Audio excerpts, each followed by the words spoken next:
Mambo vipi? Karibu kwenye The Remedy Podcast na Selcom Pesa. Kwa sababu gani? Leo ni set ya kitofauti, vitu tofauti, lakini lazima tunawakumbushia kwamba sisi podcast yetu ni kuhusiana na elimu ya fedha na uwekezaji. Sasa hapo ndio utajiuliza, okay, Selcom Pesa wanahusika vipi? Wanahusika pakubwa sana. Karibu, na leo niko na Mada, dada yetu, rafiki yetu, Farha Mohamed. Karibu sana kwenye podcast yetu. Thank you, Kennedy. Mwekezaji. Now. Yeah, ukisikia swala mwekezaji unajua tu huyu mtu lazima anajua kidogo mambo ya finance. Yes. Tuambie kidogo historia yako ya finance. Kwenye finance umehusika vipi? Binafsi, I was a banker before working at Selcom in a fintech world. Kwa miaka 12 na zaidi. Nilianza kama msichana tu. Uzuri those 12 years down the line nimeolewa, nipata watoto. Okay. Right? Lakini pia jukumu la kuwa mzazi, jukumu la kuwa mwanamke malkia wa nguvu. Okay. Right? Okay. Ilibidi nianze kufikiria investments. Right? Na uzuri sasa hivi, kwa miaka sasa hivi tunaanza kufikiria when do I retire? Hiyo nzuri kwa sababu hata kwenye mambo ya uwekezaji tunaambiwa, tunakumbushwa kwamba at least uanze kujiwekea mwenyewe taratibu kwamba nitaretire siku fulani. So being a person who is employed, right, nikaona kwamba ni vizuri nianze kuwa na passive income.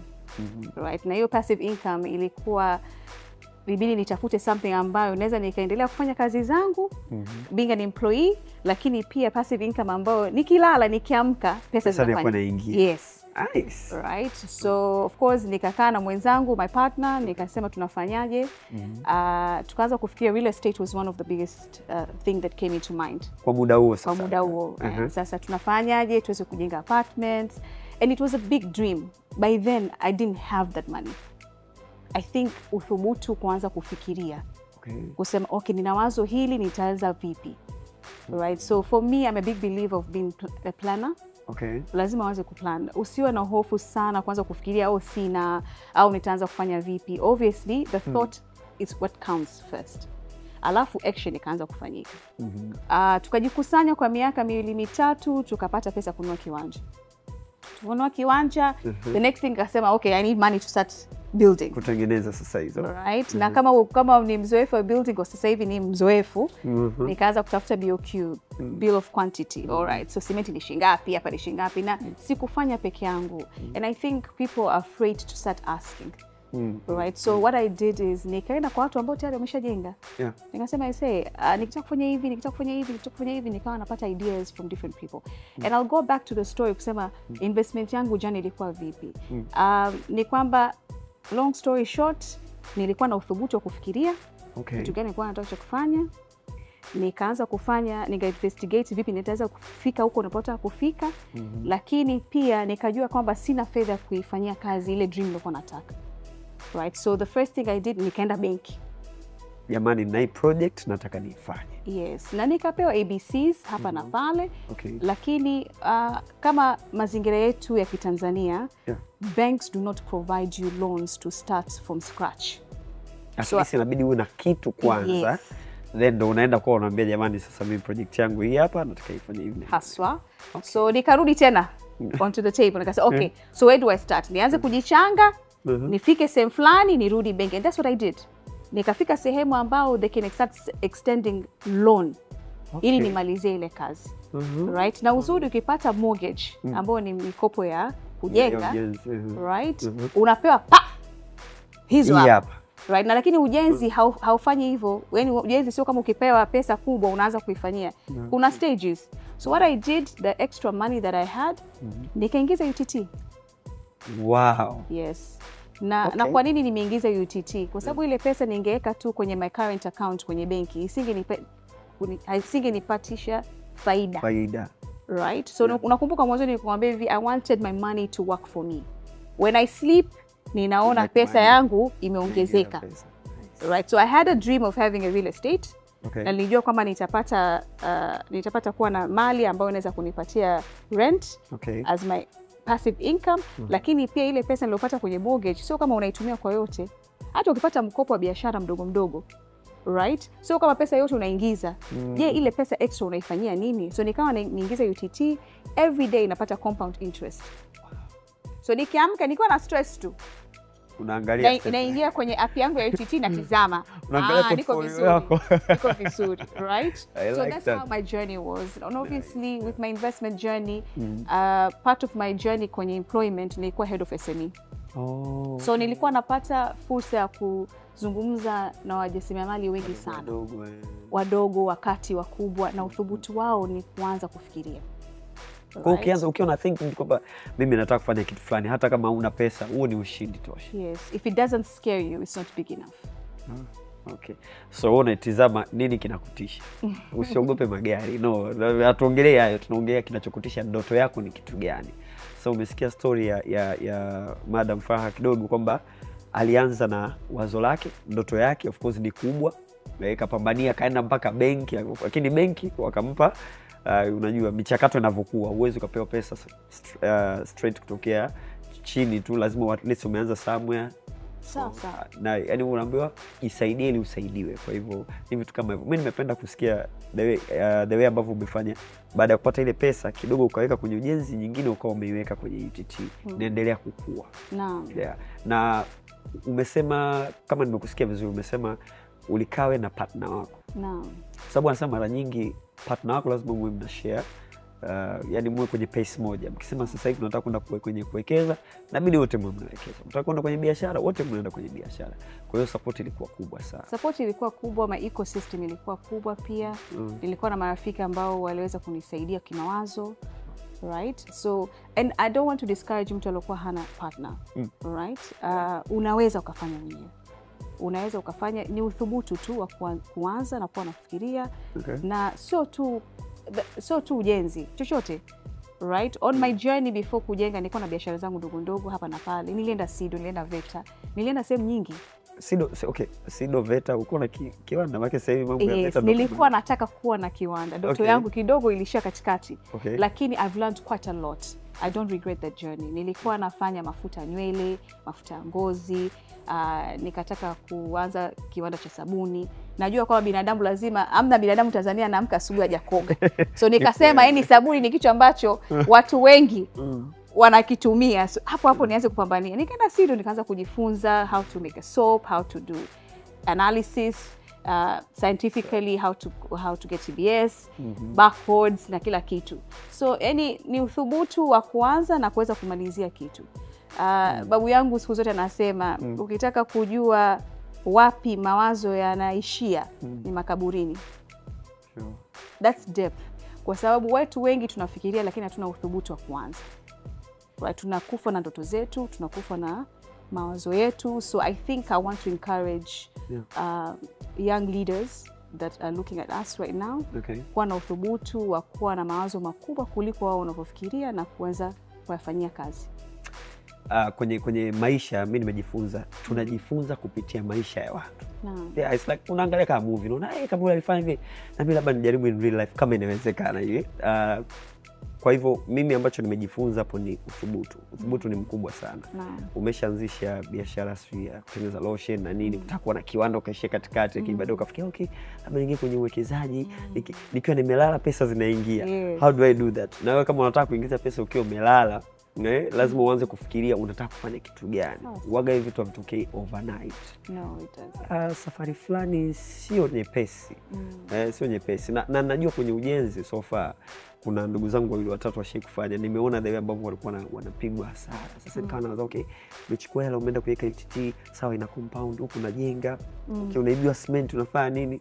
Hivi tu uko na vikao vipi sasa? Changamoto.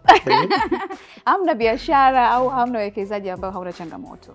Lakini I was lucky kwa sababu the people who were working for me were trustworthy. That's one. I think that's luck. La pili, due diligence nilikuwa nafanya. So sio kama naletewa tu BOQ na ikubalia, hapana. Kama nilivyosema mwanzo, nilikuwa na watu ambao tayari walishaenda through that journey. So uko ukipita nilikuwa napaka reference, jamani mshikaji wangu hapa ilikuwa vipi, hapa vipi, anakuambia nenda hapa, nenda kiwandani, nenda omba installments, nenda kwa watu ambao wanauza ujenzi, fanya hichi, fanya hiki. So kusema kweli it's been 2 years na nimekamilisha na mshukuru Mungu. Lakini it's been 2 years of consistency. Right, 2 years of asking so many questions. It's a learning curve. Vipi? Na hata sasa hivi sio kama nimebobea. Hapana. Bado safari ya kujifunza inaendelea. Yes, kwa sababu maisha bado yanaendelea. Yes. Vitu vipya vinakuja, magari mapya, uwekezaji mpya. So kuna vitu vingi vya kuendelea kujifunza. Sawa. Na usichoke kuendelea kujifunza. Hii wewe kama mwanzo tukisikia story ya Farha unasema na mimi I want to get there someday. Labda nataka nifanye kitu fulani kama Farha aliweza, hata mimi naweza nikaweza, yeah? Correct. Kwa vijana ambao wanakutizama sasa hivi, kwenye upande wa uwekezaji, umeongea kuhusiana na kutokuogopa, umezungumzia kutokuwa na ndoto kukutisha, umezungumzia ukiweka tu kisummarize kidogo tu kwamba anakutizama hata kwa maneno machache kwamba hajaanza. Of course hata marafiki zake wenyewe ni wale wanashauriana tukipata hela tu tukale bata na nini, unawaambiaje? I think one big statement that I live up to ni kwamba if it doesn't scare you, it's not big enough. If it doesn't scare you, it's not big enough.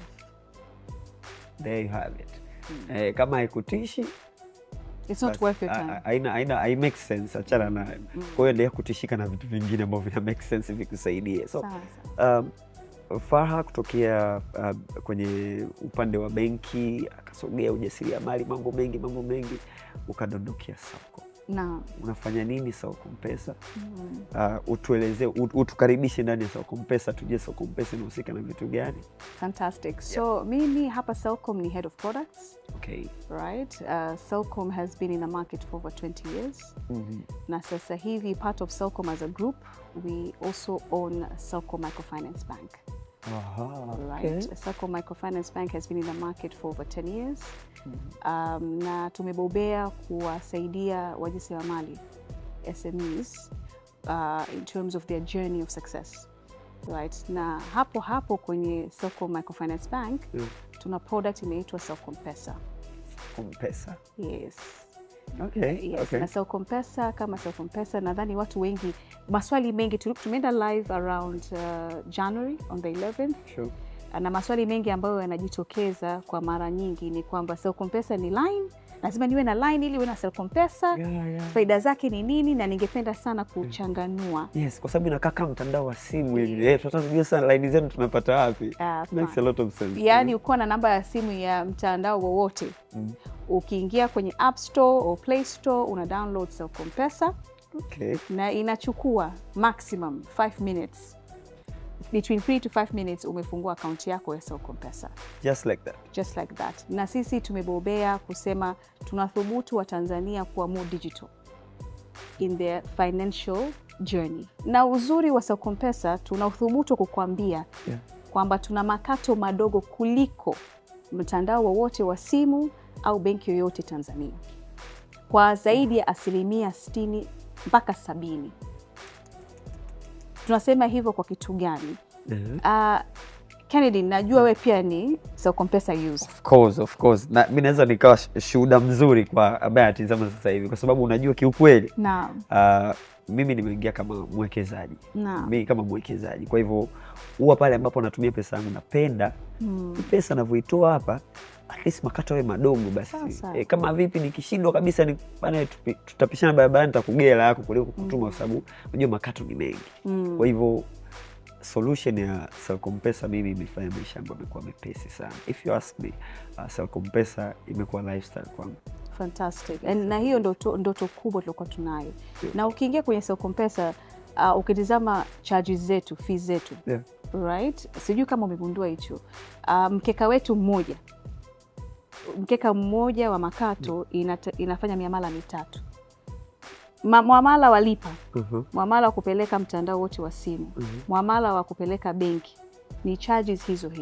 Kuanzia shilingi 10 hadi 2,550. Na hiyo 2,550 ni kwa muamala wa milioni 5 kwenda milioni 20. Ndio tunakucharge 2,550. Na uzuri sasa hivi tuna kampeni inaitwa 5 kwa jero. Jamani, jero tunaijua? Jero tunaifahamu vizuri. 500 to the value of 500. One of the things nilivyoenda SIDO, naomba nirudi tena kwenye tag yangu. Twende mwekezaji. Kwenye sehemu ya finance. Nikasema but I'm a banker. I know finance.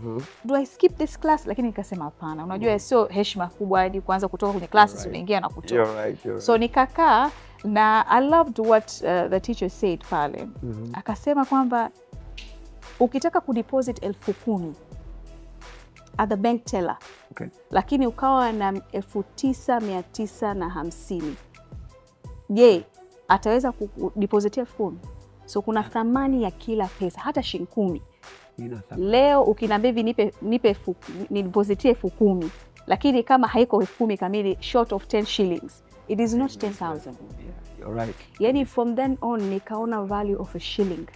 Okay. Nikaona value of every amount that matters, and that's what we're trying to do with SelcomPesa. Okay. Kila pesa ina thamani yake, na 5 kwa jero tunakuambia ile jero lako ya 500, there's so much value to that 500 shillings. Inakupa miamala 500 kwenda benki yoyote, mtandao wowote, au kulipa lipa yoyote. Hatujichagui, hatubagui. 5 kwa jero. 5 kwa jero. So unakatwa jero lako, lakini unafanya miamala yako 500 kwenda benki yoyote, lipa namba yoyote, au mtandao wote wa simu, na haujalishi regardless of the amount. Sasa unapata faida kwa mwaka, mnawapa watu sana for free. Ni kweli, watu wengi pia wanauliza hilo. Inatisha. Unajua kwa story kama hizi ukisikia sema it's too good to be true. Yani haiwezekani, how? I agree. Yeah. So let me just give you a highlight of what we do. Kama nilivyosema mwanzo, Selcom kama Selcom tumebobea kwenye teknolojia. So in terms of efficiency of delivery of products, it's very slim and good and efficient. Kwamba costs zetu to deliver are slim. Right? So watu wengi I think wana struggle kwa sababu the cost of operation and cost of creation is quite high. Kila kitu kinafanyika in-house na Watanzania. Right? Na ni kampuni ambayo ni wekezaji wenyewe ni Watanzania. Right? So tujivunie kwanza hilo. Kumbe hii ni ya kwetu. Ni ya kwetu, yani hii ni ya Mtanzania kwa Watanzania. Naam. Nice. Alafu pia biashara yoyote, na naomba nirudishe kwenye uwekezaji sasa. Sure. Biashara yoyote it's a volume game, especially for example, hata mimi nilivyokuwa nafikiria nianze kufanya sabuni. Right? One of the things I looked at, what are my cost? What are my pricing? Okay. Lakini pia ukienda kwenye Excel inaweza kukufurahisha. The more you sell, the more you get. Kabisa. Umenielewa? So it's a volume game. Nikajua nikianza kuuza sabuni nyingi, ile faida itarudi. My cost of production itakuwa ni ndogo kwa sababu nitakuwa na produce quite a lot. So sisi SelcomPesa tunataka kuwakaribisha Watanzania waje kwa wingi. Yani hizi 5 kwa jero zinaweza kupungua pia. Jamani.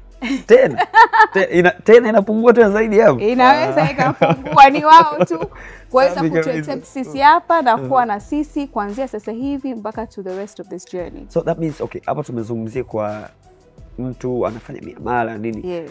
Mtu tumlenge mfanya biashara. Naam. Hapa anaingia vipi mfanya biashara? Na kabla mfanya biashara, hata mfanya biashara pia analipa bili sana. Very true kabisa. Una GPG bills. Una mtu kwenye sehemu yako ya biashara una internet. Yes. Ukinunua Zuku au wifi yote ni bure. So we have over 60 billers in SelcomPesa.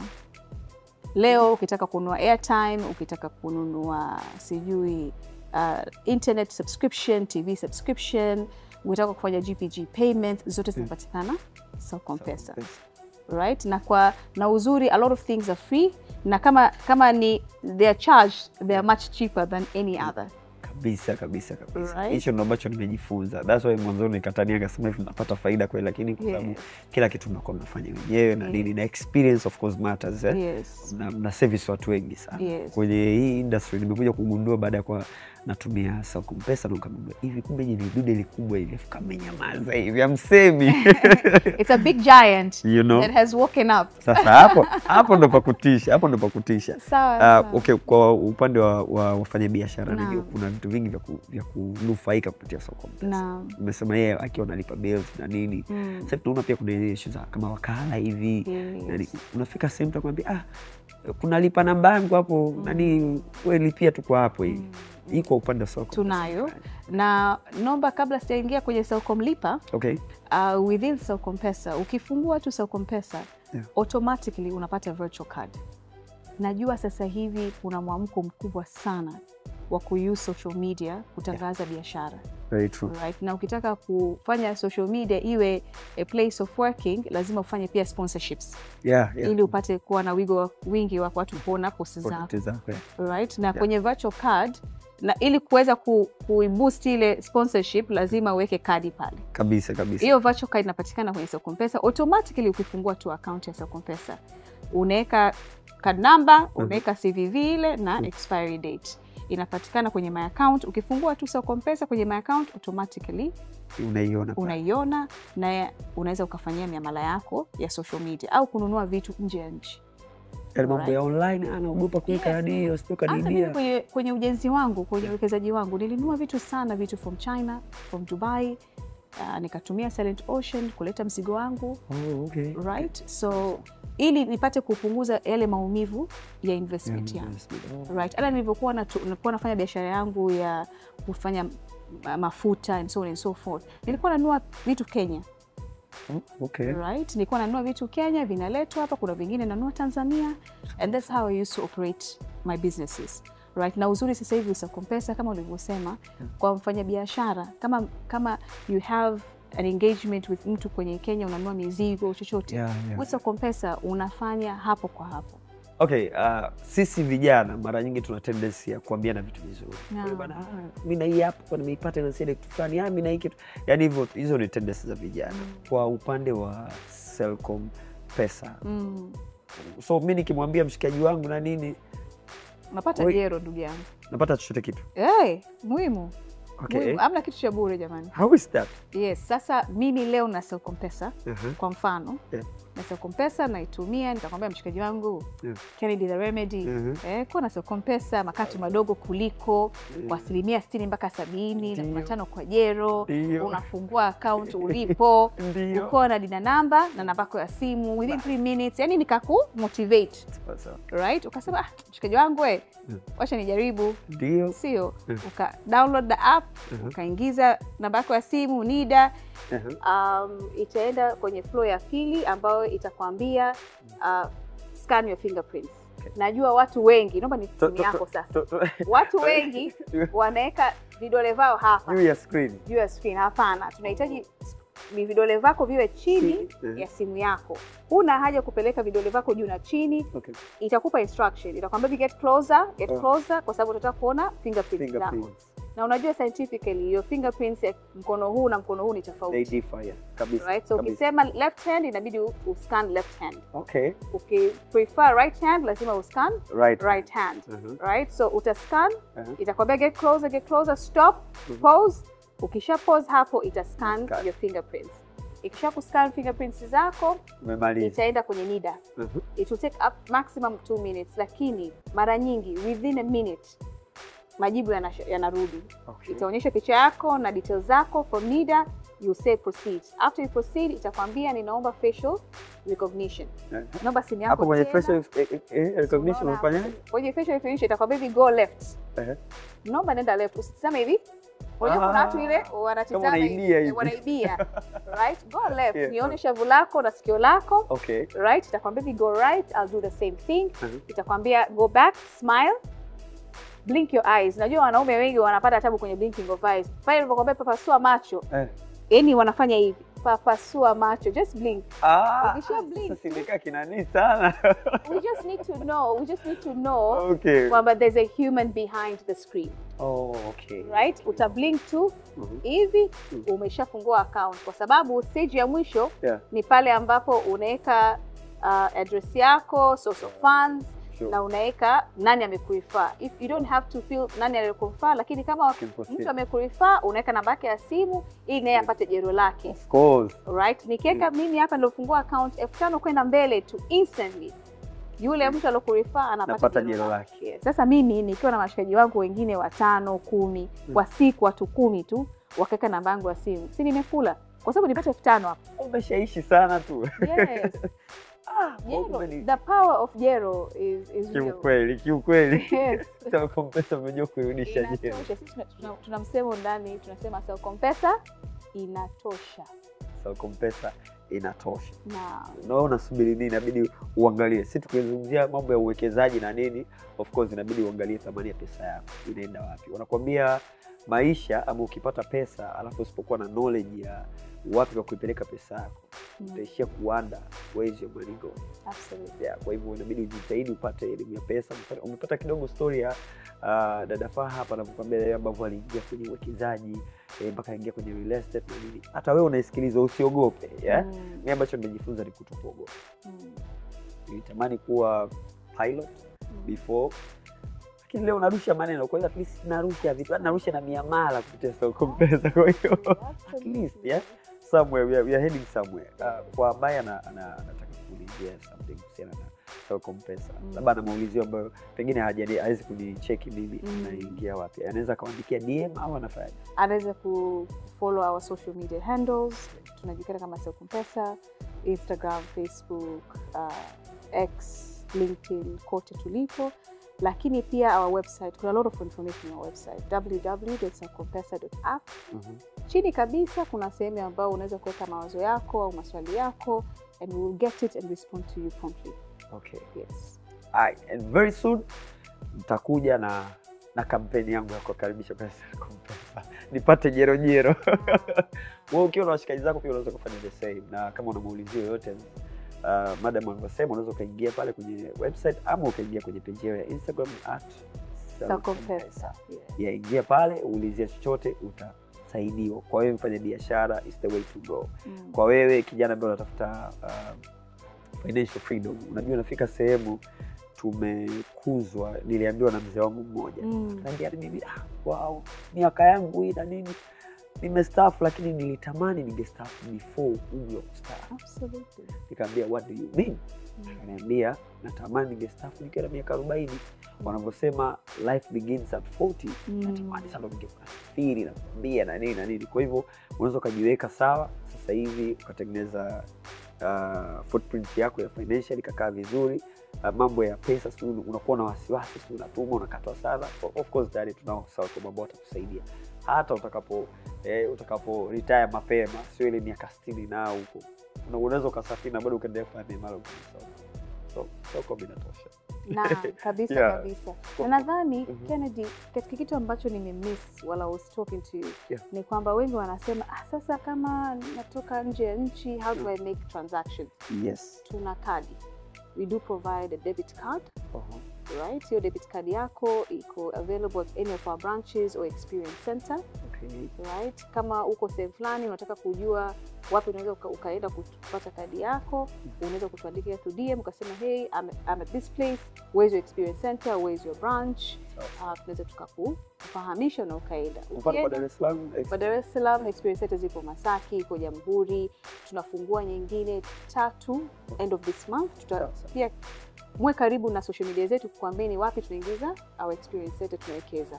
Right? But we also have our branches pale Lumumba, and then Victoria, right? So we have multiple places where we have our branches, where we have our experience centers. Sure. But if you need more information about them, please DM us or send a comment, say where are you, I want to get my Selcom card. Na tutakufahamisha wapi pa kuenda. Na uzuri wa kadi zetu una link moja kwa moja na your app na unaweza ukatumia. Na uzuri wake ni kwamba haina makato kabisa. In a sense kwamba ukienda kwenye mgahawa, ukitaka kufanya transaction na kadi yako through a POS machine, sehemu maybe Puma, right? Sehemu za petrol station, sehemu za migahawa ya kula, hata siku hizi sehemu za Visa, sehemu nyingi, hata mashule siku hizi wanatumia POS machines kufanya malipo. Unatumia kadi yako, kama ni bei ni 20,000 unakatwa 20,000. There is no makato. Only that. Obviously, the debit card can also be used to withdraw money at the ATM. Right? Any MasterCard branded ATM unaweza kutumia Selcom-Pesa. Right? Kuna makato, lakini makato yetu ni madogo kuliko ukitumia wa ATM cards. Lakini POS absolutely free, online purchases absolutely free. Kwa ukisikia Selcom-Pesa inatosha. Hii ndio maana halisi. Kwa wale wanaotaka kusafiri nje ya nchi, hakuna tena sababu ya kuogopa. Amna dola, amna dola. Unatumia kadi yako vizuri, unafanya miamala yako nje ya nchi. Jamani, Selcom-Pesa inatosha. Mimi nafikiri tuweke nukta kwanza, udigest ya yote tulozungumza, yatakusaidia. Farha, thanks for your time. Thank you, Kenneth. Kama kuna ambacho watu wamesahau, please nafikiri tembelea page ya Selcom Pesa ya Instagram na kwingine kote. Kama wana maswali pia baya, unaweza kutuuliza pia na sisi tutakujibu kwa knowledge yetu, lakini vizuri zaidi pia ukawacheki Selcom Pesa.